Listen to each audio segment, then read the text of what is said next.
जे ओडिशार पवित्र गृह को एभली असत्य तथ्य देकी विभ्रांत करा न जाऊ कोउटा सत्य उत्तर से संपर्क रे निर्दिष्ट तथ्य ओडिशार जनसाधारण को विभ्रांत करंतु नाही।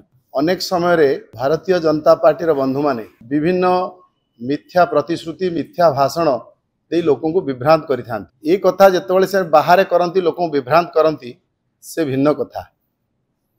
जेतेबेले गृह रे विभ्रांत करूचंती आठो गुरुत्वपूर्ण कथा किसी नाही।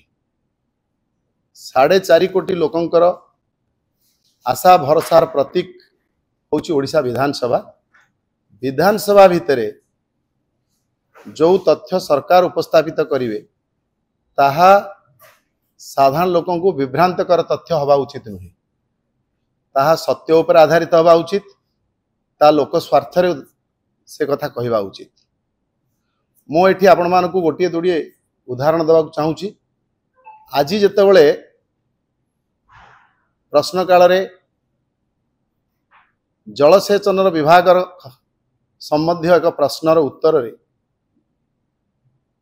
मान्यवर मुख्यमंत्री तरफ मान्यवर स्वास्थ्य एवं पार्लियामेंट अफेयर्स मिनिस्टर उत्तर रखुले सेतेबेले से बारंबार गोटे कथा कहिले जे पूर्वतन सरकार लोकों को प्रतिश्रुति देइथिले आमे 35% जमी को जलसेचन जोगई दबु ताहा से माने करी नाहंती। एक कथा जेतेबेले पूर्वतन मंत्री निरंजन पुजारी एक अतिरिक्त प्रश्न जरिया प्रश्न करथिले से तार ए प्रकार उत्तर देथिले। किंतु मु एठी आपण मानकु आ गोटे सही उत्तर आपण मानक आके रखिबी जहाँ मान्यवर मुख्यमंत्री श्रीयुक्त मोहन चरण माझी आज विधानसभा रे गोटे तारका चिन्हित प्रश्न रे मते उत्तर रखिछन। जे क्षमता प्राप्त उत्तरदाता आज जे थिले आपणकर पार्लियामेंट अफेयर्स मिनिस्टर से उत्तर दौरान जे पूर्वतन सरकार 35% जलसेचन जोगे देवाई चाषी मान विफल होती। ताले किए सत उत्तर दौरान मान्यवर मुख्यमंत्री को उत्तर सत ना मान्यवर पार्लियामेंट अफेयर्स मंत्री उत्तर सत। एटलिस्ट से जो उत्तर रखुंट पवित्र गृह रे ताहा सटीक तथ्य रखा उचित। कोउटा सत्य उत्तर से संपर्क रे निर्दिष्ट तथ्य ओडिशार जनसाधारण को विभ्रांत करंतु नाही।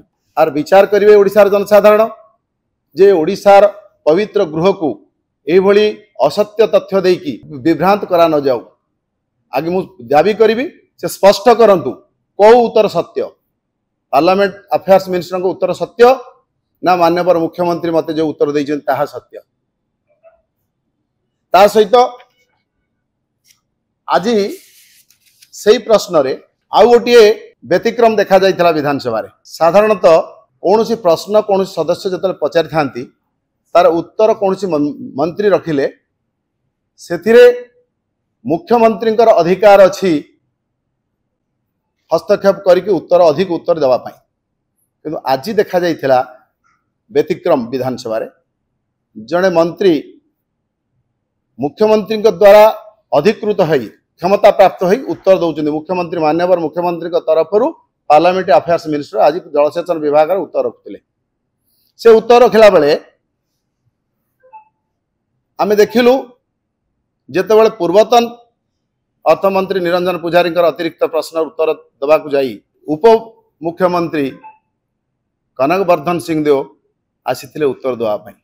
मुख्यमंत्री तरफ जी उत्तर दौरान जड़े मुख्यमंत्री तरफ मुख्यमंत्री उत्तर उपरे उपमुख्यमंत्री हस्तक्षेप कर उत्तर दबा बोधे आज भितर ओडिशा विधानसभा प्रैक्टिस भितर आज गोटे नुआ उदाहरण सृष्टि एवं सेथिरे मध्य से माने उत्तर रखिले बोथ पार्लियामेंट अफेयर्स मिनिस्टर एवं उपमुख्यमंत्री जे लोयर सुक्तेल प्रकल्प संपूर्ण है नहीं बिंदुए भी पानी से जाई नहीं ताहा तरबरिया भाव में उद्घाटित होईछि पूर्वतन मुख्यमंत्री द्वारा।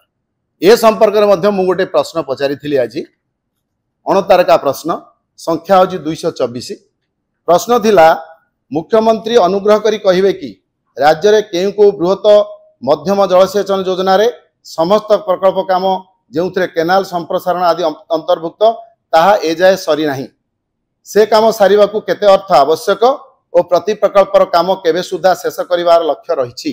मुख्यमंत्री ओडिशा उत्तर दैचंती राज्य रे निर्माणाधीन 14 गोटी बृहत और मध्यम जलसेचन प्रकल्प मध्यरु केनाल संप्रसारण थिबा प्रकल्प गुड़िकर कार्य संपूर्ण पई आवश्यक अर्थ एवं धार्य समय सीमार विवरणी निम्न प्रदान करागला। Number 1 Ong extension project amount होची 242 कोटी 87 लाख टंका एवं target date of completion 2027-2028। Number 2 Gangadhar Meher additional आईकट जार प्रोजेक्ट कॉस्ट होची 24 कोटी 846 लाख टंका टार्गेट डेट ऑफ कंप्लीशन है 2024-25।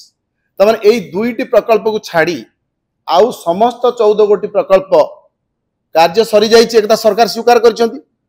तार लोयर सुक्तेल प्रकल्प पूर्वतन मुख्यमंत्री तरबरिया भाव में उद्घाटन करदेले कार्य सरी नाही बिंदुए जल जाइनी ए कथा उपमुख्यमंत्री एवं पार्लियामेंट अफेयर्स मिनिस्टर जहाँ गृह रे आज तथ्य रखिले ता सत्य कि यदि ताहा सत्य ताले ए मुख्यमंत्री मते जो उत्तर रखिछंती एहा असत्य ताले कोउटा सत्य आ कोउटा असत्य से स्पष्ट करंतु ओडिशार जनसाधारण को विभ्रांत करंतु नाही। मु आपण मान को जरिया रे ये प्रश्न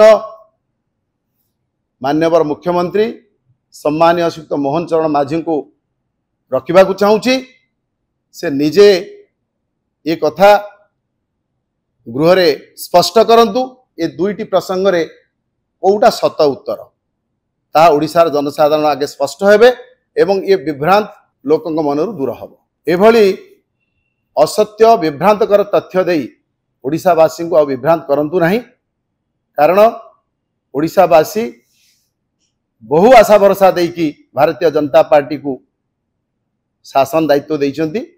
ओडिशार जनसाधारण आशा रखिचंती निश्चित भाव में तांकर आशा भरोसा से पूर्ण करेंगे। आमे भी विरोधी दल भाव में गोटे कंस्ट्रक्टिव विरोधी दलर भूमिका निभाई आम प्रतिश्रुति आमर नेता विरोधी दल नेता श्रीयुक्त नवीन पट्टनायक प्रतिश्रुति देइचंती। आमे समस्ते से दिगरे काम करूछु।